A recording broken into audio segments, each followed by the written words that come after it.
Welcome to the How Did Show, where interesting people answer the questions, how did I get here? And how in the hell did I get here? With your host, Donovan Corneets. What's going on, everybody? Thank you so much for joining me on another episode of the How Did Show. We got a really cool one for you today. So I'm just going to jump right into this introduction. So today's guest is an actor, model, on-air personality, marketer, event manager, philanthropist, and a straight up beast on the basketball court. Yeah, you heard that right. Now, after many years in the spotlight, her big break came after winning T.I.'s BET reality competition show, The Grand Hustle. Now, since then, she has been the general manager of the Trap Music Museum, where she has shined at increasing visibility and, yes, profits. So y'all show some love for my dog, Krystal Garner, in the house. What's going on? I'm great, blessed, highly favored, happy to be here, happy to see another day and wake up everything that's just going on in the world. So yeah. You know what? That's a very valid point. Thankful to definitely still be above ground and healthy and busy and all that stuff. I know you're a very busy person, so thank you so much for taking the time to do this. We're gonna jump right into this. Although really quick, I want to say we're both New York. Like I had to shout out New York City. You know what I'm saying? I just have it tatted so people can know 718. Oh, there you go. So see, I was born in Brooklyn too, Kings County. And I also got the basketball here just to pay homage to your skills. All right. But anyway, let's jump right into it. So this is the How Did Show. And the first question is, how did I get here? So let the wonderful people know, how did you get to where you are now? Honestly, it just took a lot of just grind, hustle, staying true to my goals and my aspirations, not allowing outside factors to dictate who I was going to be, not allowing friends, family members just telling me, you're so great at this, you should do this. Or you're so great at that, you should do that. And allowed my dreams and my goals to really live true in every step. So I got here through struggles. I got here through adversity. I got here through all the pressures from everybody on the outside. I got here through just making sure I did what I wanted to do. Right. Yeah, no, you know what? I feel that. More power to that. Like, how did you know? I mean, was media, entertainment, things of that nature, like, you know, being in front of the camera, being on the microphone, hosting, all of that, has that always been like a passion of yours? Funny thing is, I kind of fell into it, right? I played ball my whole life. I thought I was going to be a designer. I went to high school fashion. And when I was there was a coach that was like, you should play ball. I was like, I do, but the team here sucks. So I don't want to play. Oh, wow. Okay. And she was like, no, you need to play. I played in like some 3-on-3 tournament. And she was like, you got to play next year. So I started hooping and my life was just straight basketball, modeling. Was doing some modeling because I was super small, and designing clothes. And that's what I thought I was going to do. You know, I wrote a letter to myself in 7th grade that I was going to be a runway model and a WNBA player, actually an International Women's Basketball Association. I wanted to play overseas. Very, very specific. I love it. Okay. Very specific and intentional. But in my first semester of junior college, I tore my ACL and my meniscus.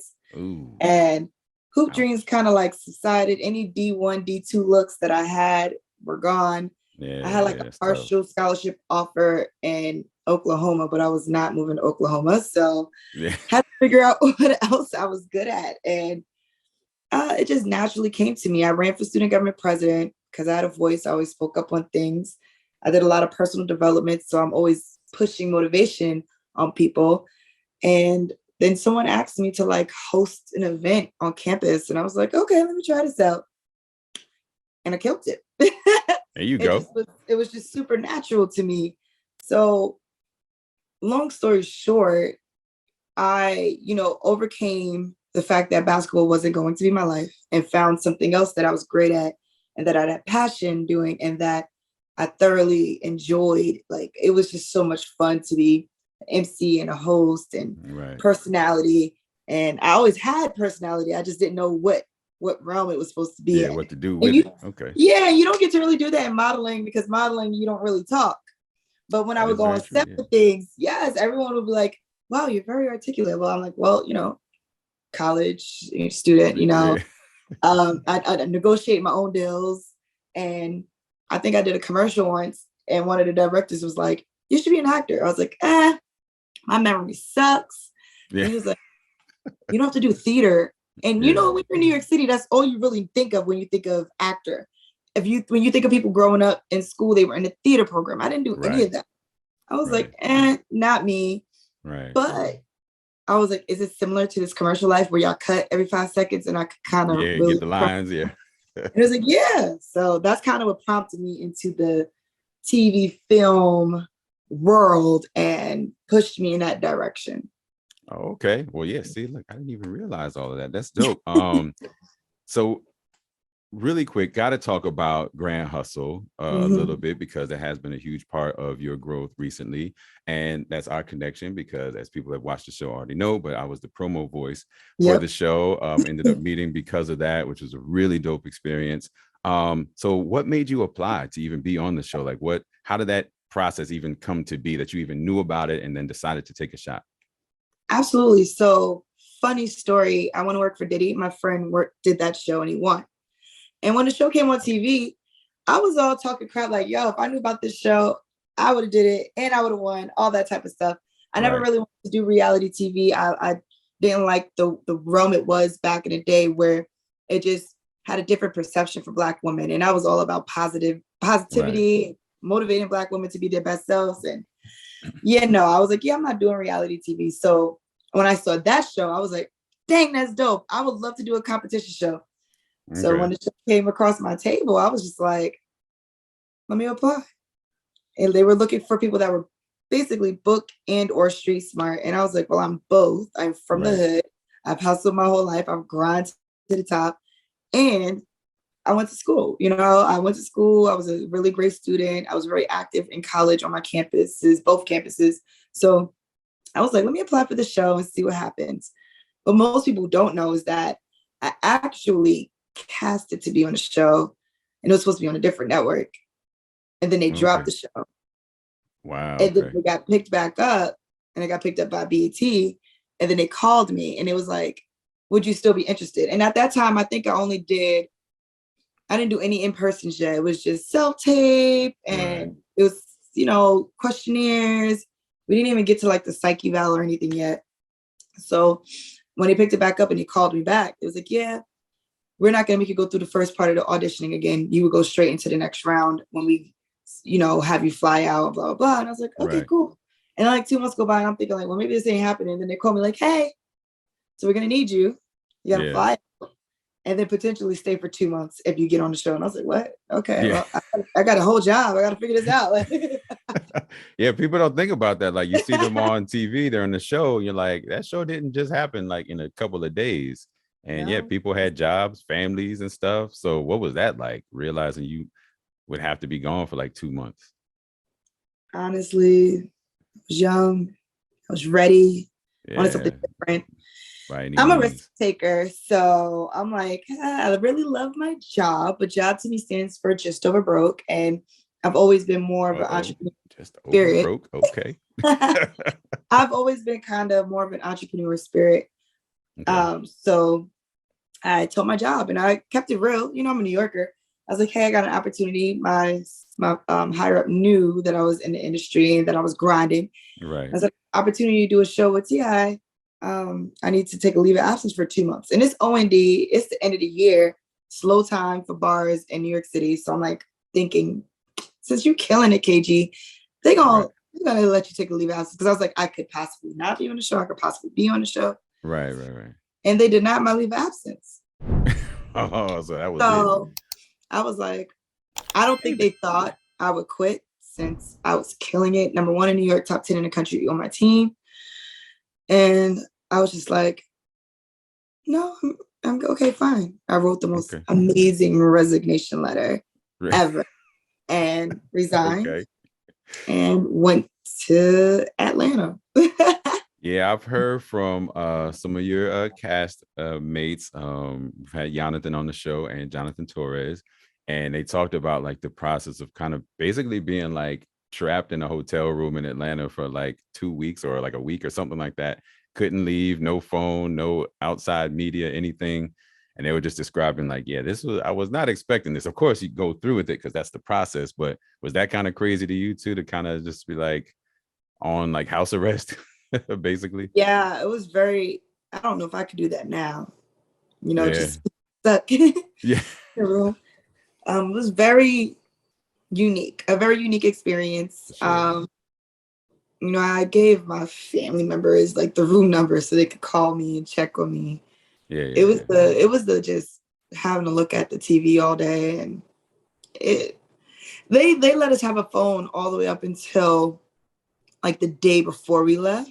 Yeah. But I still was like on the phone and on FaceTime with people, but just not being able to walk out my room, horrible.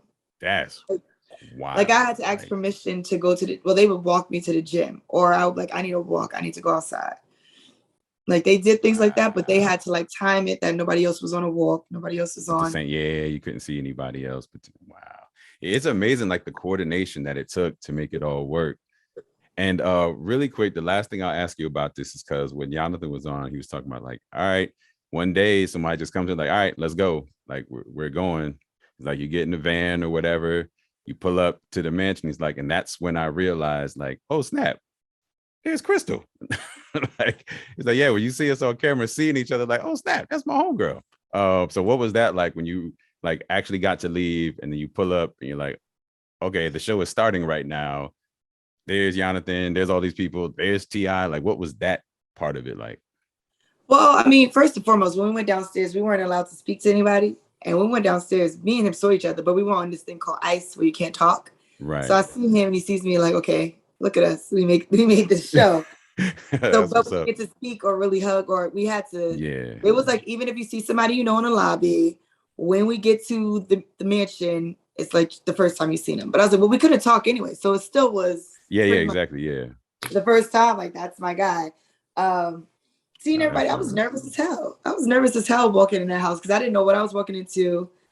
I didn't know what my life was about to be. I just quit my job, hopped on a plane, barely could afford to check my luggage because I had so much crap. Like I just had all the clothes because I was like, if I quit my job, I'm gonna be here to the end.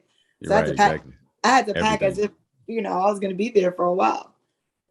Wow, that is crazy. Well, look, and as like we kind of teased at the beginning, you ended up winning, which was great. So that's definitely dope. So I mean, it's like a couple years late, but congratulations on getting it. You know what I mean? for going through. We were rooting for you as we were watching the show. But anyways, thank you so much for sharing that. And I think that it's a testament to realizing that like, you do have to take risks, right? Because if not, you kind of just stay exactly where you are. And then also, like you said, having that belief in yourself to grind in the face of adversity, in the face of obstacles, in the face of non-believers or whatever you want to call it. And you powered through and took a shot. And I'm sure there was a couple people like, really? A reality show? You ain't got no chance. So that's not even real, or it's going to be this. Like, it's a competition show. That's what I tell people. Totally different. Yeah, exactly. So, but that's really amazing. So good for you for putting it out there and obviously doing the damn thing because you got it right. So look, what we're gonna do right now is we're gonna switch it up a little bit, and we're gonna spin the wheel of what. So we're gonna take this bad boy out right here. All right. So what I'm gonna spin this wheel, and whatever it lands on, you just gotta answer. All right. Okay. You ready for this? Do it. All right. Hot dog. All right. So this is kind of a silly one. And it's simple. It's simple, but it's silly. Is a hot dog a sandwich? Yes or no, and why? A hot dog is a sandwich. Okay. And I say yes because there is meat between the buns, and you add condiments on it. You know what? I guess if you break it down, it's that simple that it doesn't have to be like two separate pieces of bread to be. I mean, sandwich, right? hey, sometimes the bread separates the bun. Sometimes when you get it, it's not always together. And I think the same thing when you think of a hero. A hero is not separate. You cut it. A hero is like an oversized hot dog bun. What about a taco? Is that like a sandwich with hard bread, like crunchy bread? Yeah, why not? So meat and like starch. That's all it takes. Pretty much. I think it's starch, meat, some condiments. Because if you don't got any condiments on it, it's kind of weird. But yeah. Okay. Wait, what is your go-to sandwich? Like, do you have one that's like this? Cheese. Chopped cheese. He took it back. Okay. Yeah, man. Chopped cheese. That reminds me of my days in NY, going to the bodega and getting like something, and the topping that was offered on everything was salt, pepper, ketchup. And it was like all said is like one word. Salt, pepper, ketchup. Salt, pepper, ketchup. So, but if you get a sandwich, it's salt, pepper, ketchup, or vinegar. There you go. Got it all the way. I love it. I love it. Well, look, thank you so much for participating in that. Now we're going to move into the second part of the show, which is how in the hell did I get here? So this is a story about something that happened, that you were part of, that happened to you, that really made you look around and say, okay, Krystal, how in the hell did I get here? So what is your story? Honestly, it's something that I'm currently going through right now. So I'm in the process of purchasing my first property. And growing up in New York City in the hood, and prior to the show, living still in the hood, to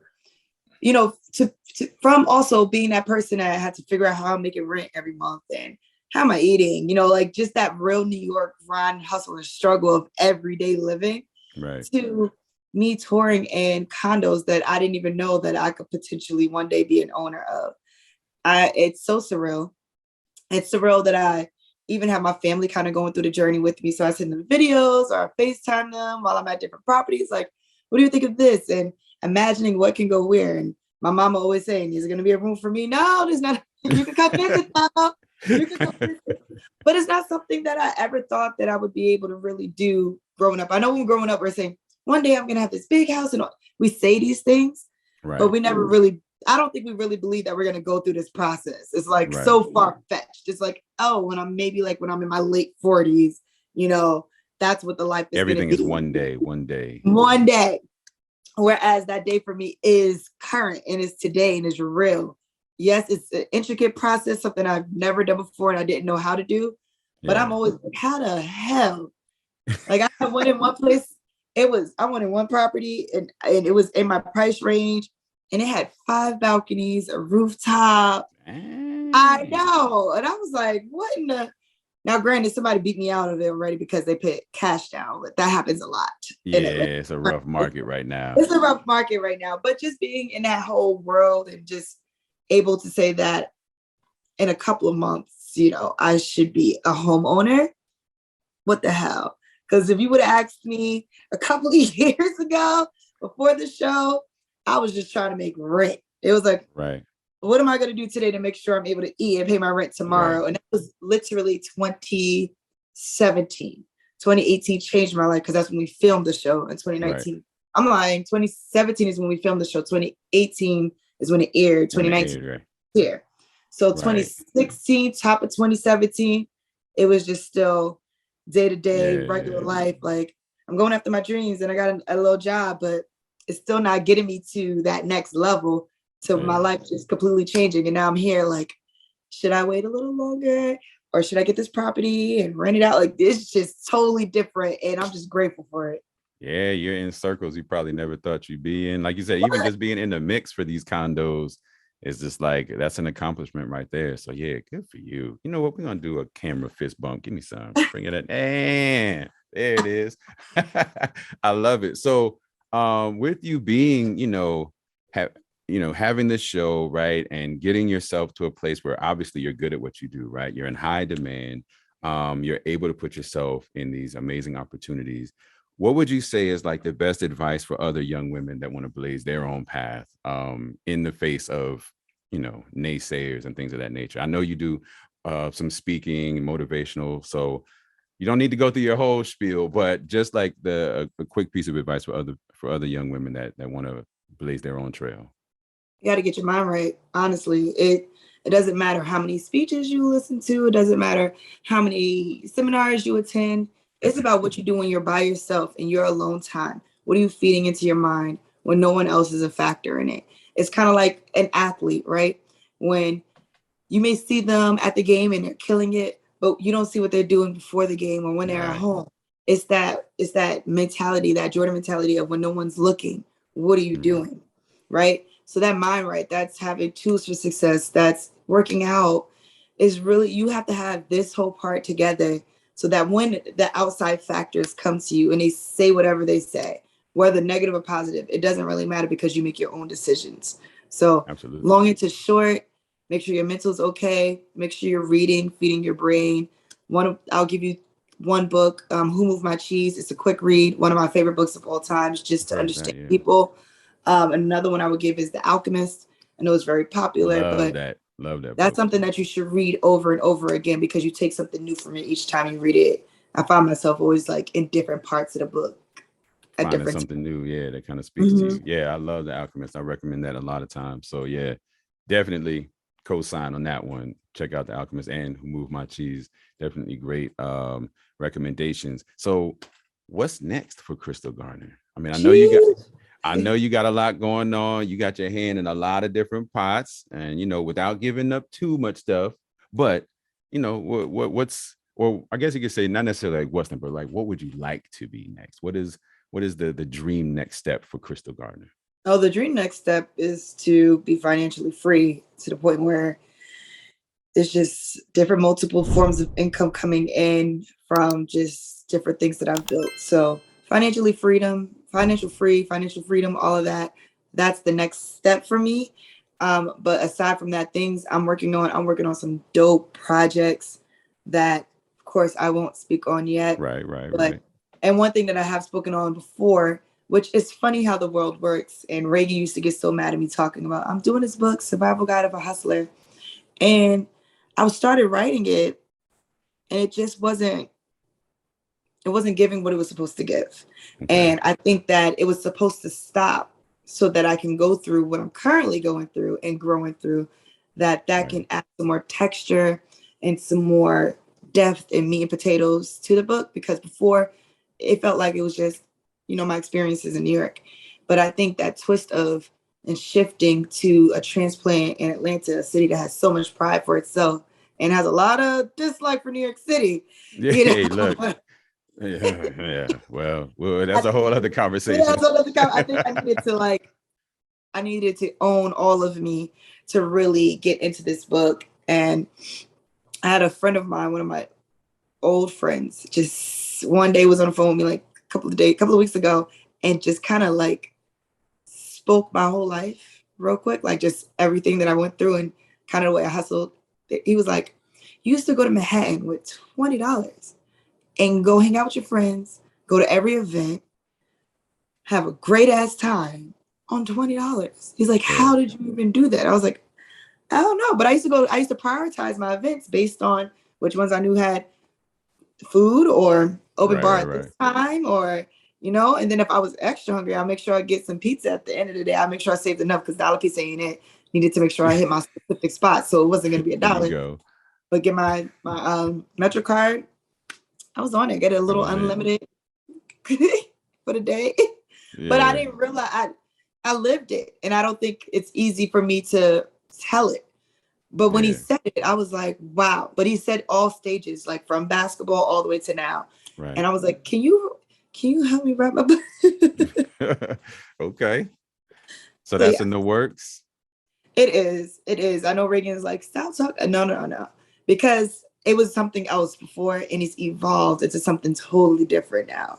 Right. Total different struggle and grind and hustle. Right. It's a different mindset.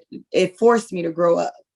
Yeah, well, look, I'm sure people are looking forward to seeing that, being able to have even more kind of a look into what makes you tick, what made you go through your grind, and how you've come out of it on the other end. And that's just another great accomplishment for you. So I wish you all the best with that. Really quick, I gotta ask, so I know you had the knee injury and thing, but I mean, you still get down on the court. Is that correct?